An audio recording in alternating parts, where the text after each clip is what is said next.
had a world of my own, everything would be nonsense. Nothing would be what it is, because everything would be what it isn't. And contrariwise, what it is, it wouldn't be. And what it wouldn't be, it would. You see? Hello and welcome to today's Storytime. I'm Sierra Nichols, co-founder of Tutoring Teens. And today's Storytime is Alice in Wonderland, retold by Jon Scieszka, and the pictures are from Mary Blair. Here we go. Alice in Wonderland. Alice sat, warm and sleepy, trying to listen to her sister read and daydreaming of how she would make books much more interesting, and how she would make a world with less sense and more nonsense, and how she might or might not make a chain of daisies. A white rabbit ran by.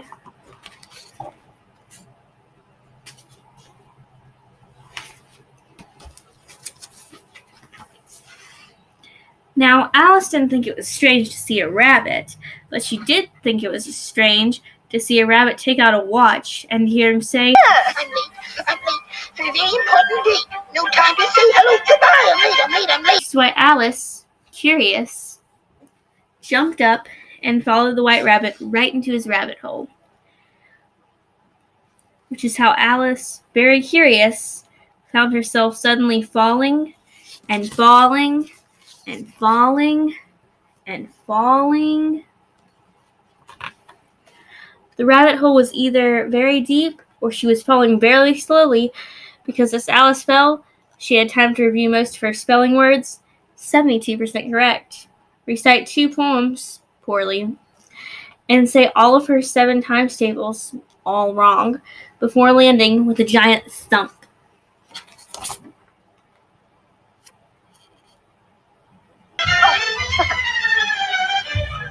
Oh, Mr.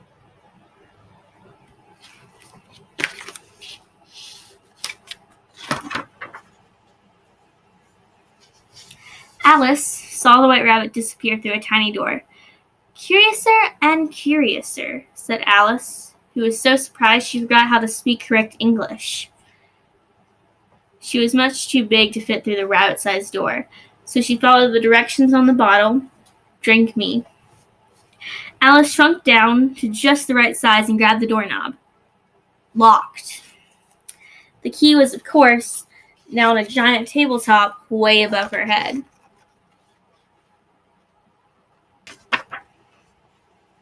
Alice spotted a box of cookies marked, "Eat me."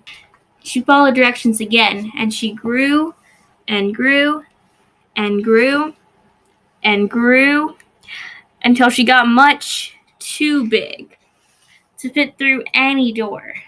Alice felt so sad. Now how would she ever catch up to the white rabbit? She cried gallons of giant tears. Luckily, the tears floated the drink me bottle right into her giant hand. She drank, and she shrank. Now, tiny Alice floated on the sea of her own salty tears right through the keyhole.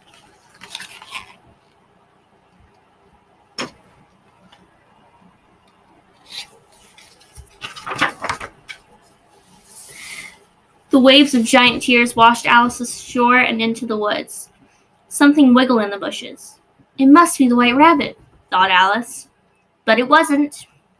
It was 2 odd fellows named Tweedledee and Tweedledum. They didn't look at all helpful, but to be polite, Alice introduced herself. "My name's Alice," said you-know-who, "and I'm following a white rabbit." "She's curious," said Tweedledee. "The oysters were curious too," said Tweedledum. "And you remember what happened to them."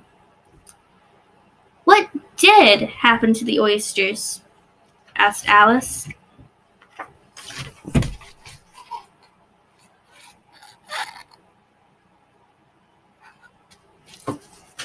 Tweedledee and Tweedledum happily recited their poem about the curious oysters. The oysters were invited to dinner by the walrus, but they ended up being the dinner. "That's a very sad story," said Alice. "But it has a good moral," said Tweedle. "If you're an oyster." said Alice.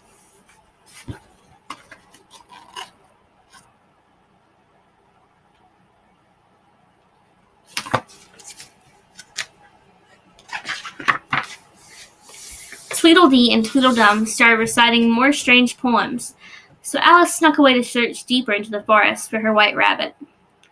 A loaf of bread and butterflies flew lazily overhead.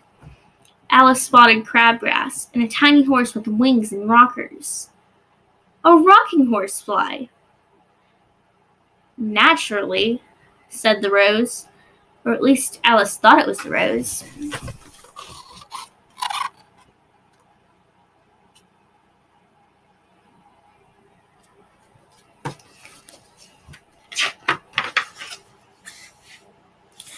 But that's nonsense, Alice said to herself.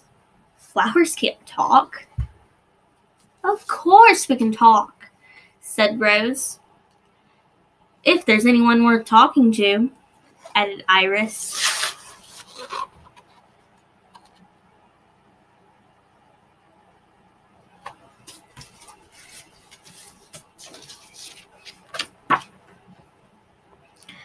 Talking flowers. Alice thought this was wonderful. But have you ever had something you've always thought was going to be so wonderful turn out to be so not wonderful? Then you will know what happened to Alice next.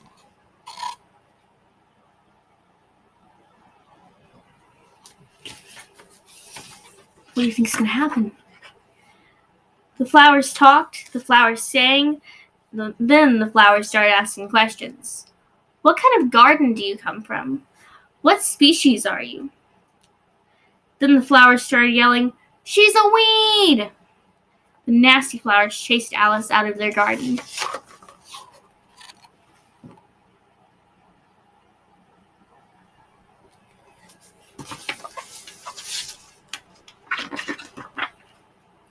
Alice ran and ran until she was right back where she started. Lost. Alice was just beginning to worry when she saw a toothy smile floating in a tree. The smile turned into a Cheshire cat and said, If you'd really like to know, he went that way. Who did? Asked Alice. The White Rabbit, said Cheshire Cat. He did? He did what? Went that way. Who did? The White Rabbit. What rabbit? Asked the grinning cat. Oh, said Alice. Though, if I were looking for a white rabbit, said the cat, I'd ask the Mad Hatter. But I don't want to go amongst mad people, said Alice. Oh, you can't help that. Most everyone's mad around here. The Cheshire Cat laughed. Then he disappeared. Hold on.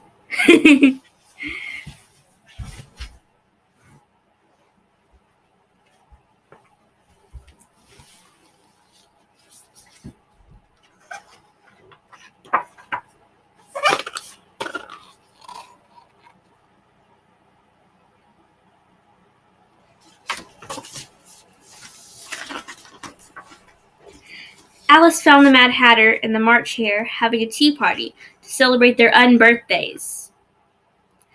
The Mad Hatter sang, Now statistics prove that you've one birthday, but there are 364 unbirthdays.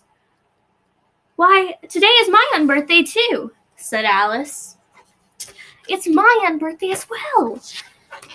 Is it your unbirthday or real birthday?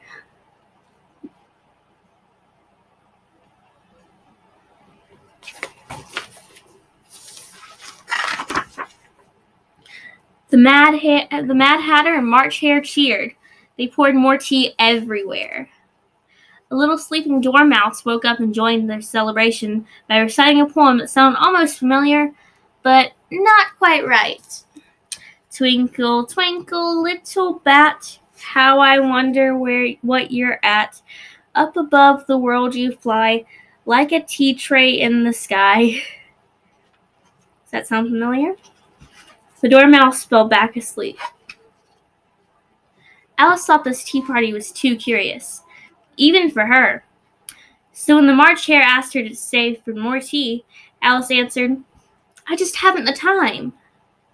"The time! The time! Who's got the time?" yelled the Mad Hatter. And like an answer to the question, a small figure hopped through the hedge, looking at his watch, saying, "No time, no time, I'm late, I'm late, I'm late." "The White Rabbit!" cried Alice.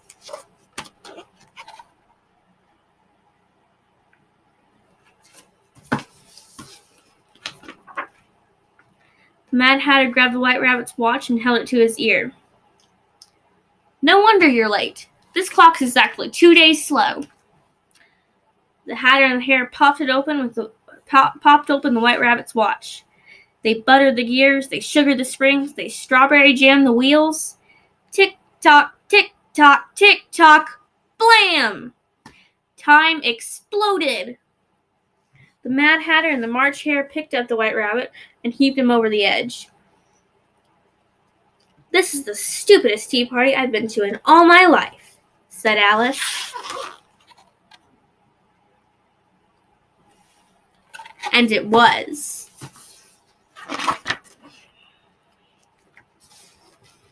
Alice ran to catch up to the White Rabbit, and I'm sure he knows what happened next. She couldn't find him. "I've had enough nonsense," said Alice. "I'm going straight home." But when she read the signs to find her way home, they were no help at all. Alice grew sad, then worried, then frightened. She helped herself to just a little bit.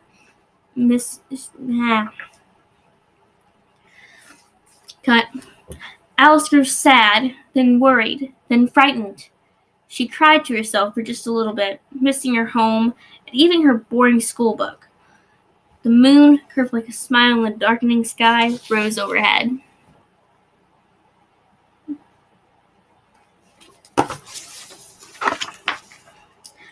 "I want to go home," said Alice, "but I can't find my way." "Naturally," said the moon, turning into the sideways smile of the Cheshire Cat. "That's because all ways are the Queen's ways." The cat opened a door in a nearby tree to show Alice the castle of the Queen of Hearts.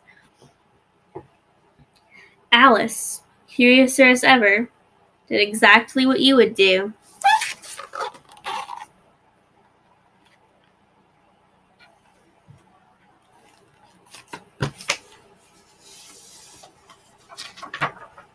She made her way to the castle. There she saw three gardeners painting a white rose bush red. "The Queen, she likes them red," said the three of clubs. "If she saw a white instead, she'd raise a fuss, and each of us would quickly lose our heads." "Oh dear," said Alice. "Let me help you."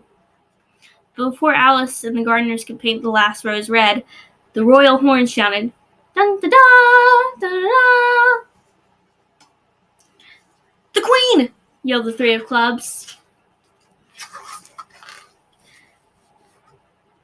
Cards came marching from every direction. Clubs, spades, hearts and diamonds, ones, twos, threes and fours, 5s, 6s, 7s and 8s, 9s, 10s and jacks. And almost late for a very important date, but just in time for his job, came at last. Guess who?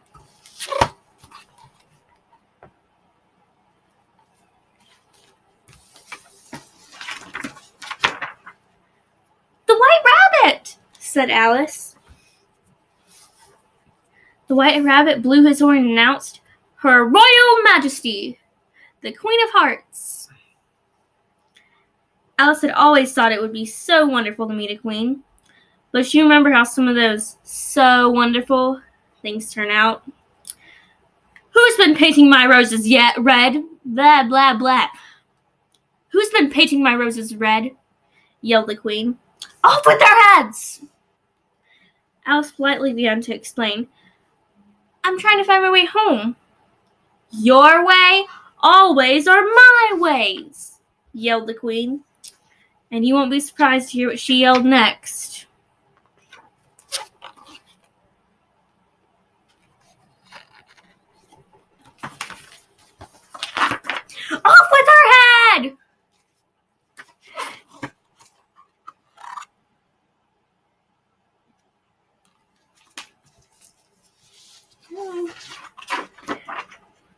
The cards swarmed Alice. Alice didn't think she should be so afraid of a deck of cards, but she was rather attached to her head. Alice saw the White Rabbit run, so Alice ran too.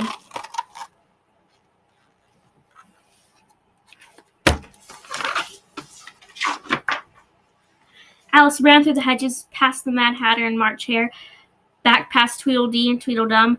"Off with her head!" yelled the Queen of Hearts. Alice found the tiny door locked. "I simply must get out," said Alice. "But you are outside," said the door. Alice looked through the keyhole. The door was right. She was outside, fast asleep, dreaming under a tree on a warm, lazy day. The cards and their mean queen charged. "Alice, please wake up!" Alice called to herself. "Alice, please wake up!" Alice heard her sister call.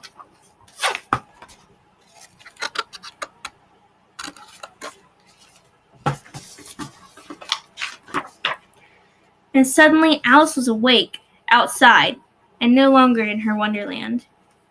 Alice tried to tell her sister all about the Mad Hatter and unbirthdays and the Cheshire Cat and the Queen of Hearts, and especially the White Rabbit. But you know how it is with some people. Sometimes they get too grown up to understand. "Come along," said Alice's sister. "It's time for tea." Alice thought about her wonderland and her White Rabbit. She decided she would remember them for all time, no matter how grown up she might ever be.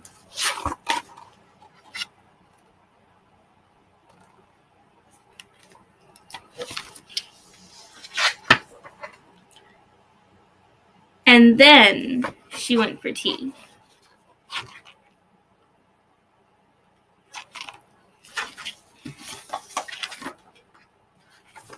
The end.